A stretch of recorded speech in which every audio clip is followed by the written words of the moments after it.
Okay guys, now I'm going to cook a duck pato. I'll cook it adobo. Adobong pato. Ay, pawan di ay kay one raman siya. Pawan, not pato. I'll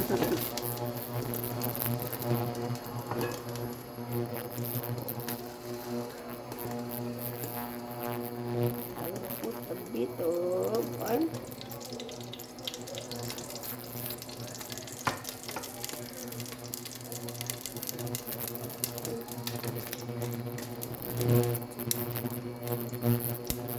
Then one shot I put the onion, garlic, and bay leaf.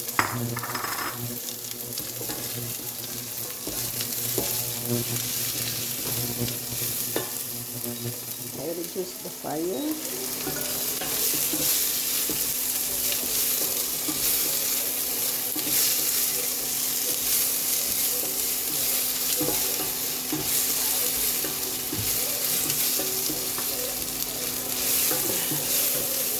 Pagalan ko lang konti para bumango yung mga kasangkapan natin.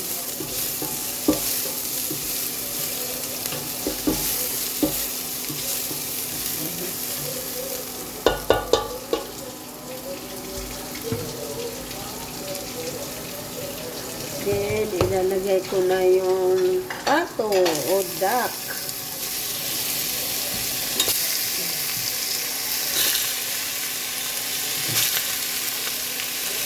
Garingan namin yung curry rice sa Manila. Order.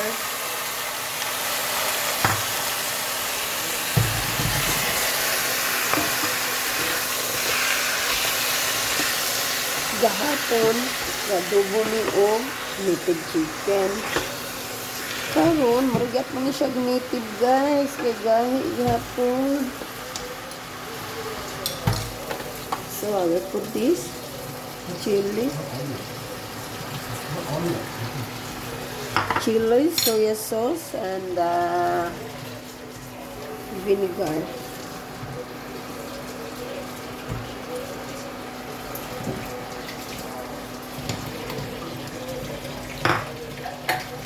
I had some vinegar, soya sauce, then vinegar.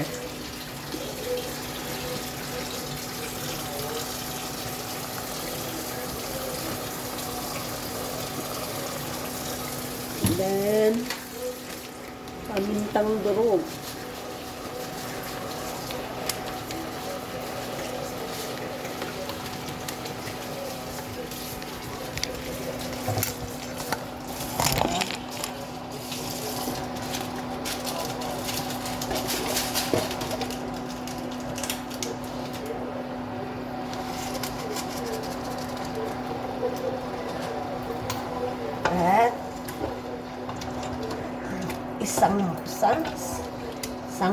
At hindi ko mabanggit.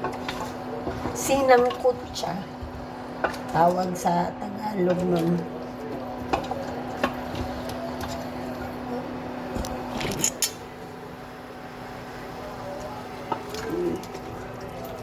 Sinangkot siya mo dapat para masarap ang lasa ng iyong meat. And that is boiling and boiling and boiling.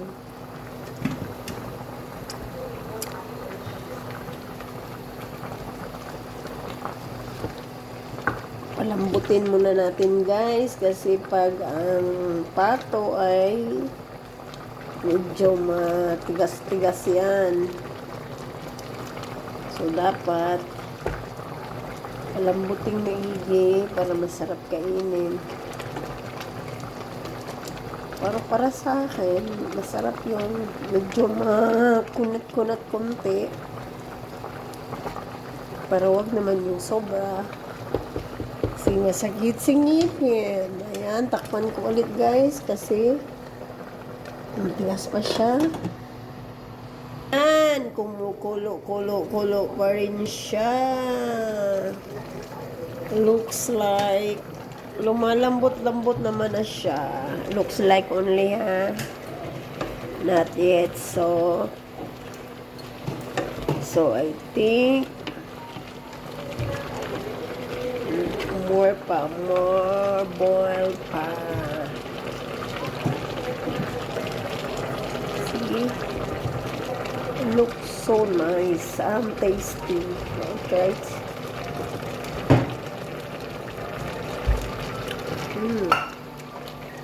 Very, very nice and spicy.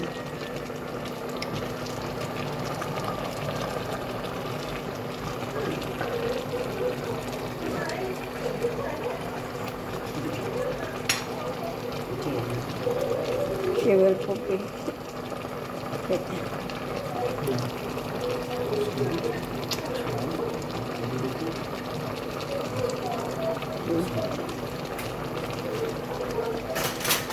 Actually guys, ito kasi pagbili namin, hindi pantay-pantay ang cut. So may malalaki, may maliliit. So kukunin ko yung maliit, baka kasi masobraan yung ano niya, malata naman. So yung malalaki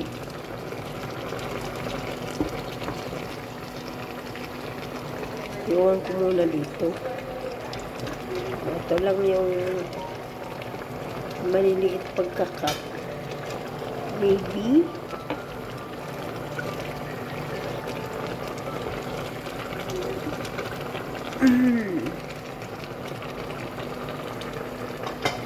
ayan lang siguro. Kumukulo siya.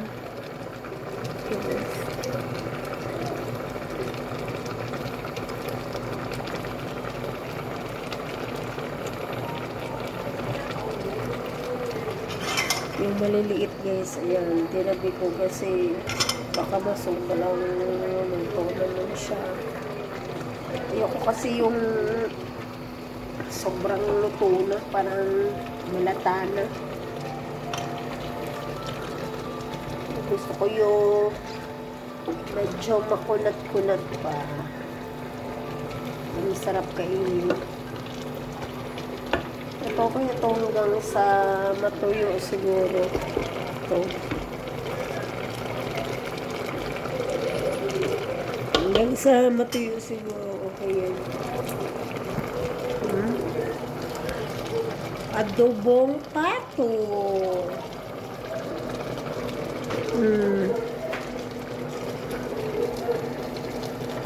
Naglo ko ng fire kasi masyadong malakas. Ito na yung medyo luto na. Tinabi ko na kasi malata siya. See? Boiling. Ito na yung ano niya guys. Bali hanggang sa maubos na lang yung ano. Okay na yan. Luto na. Okay guys, thank you for watching.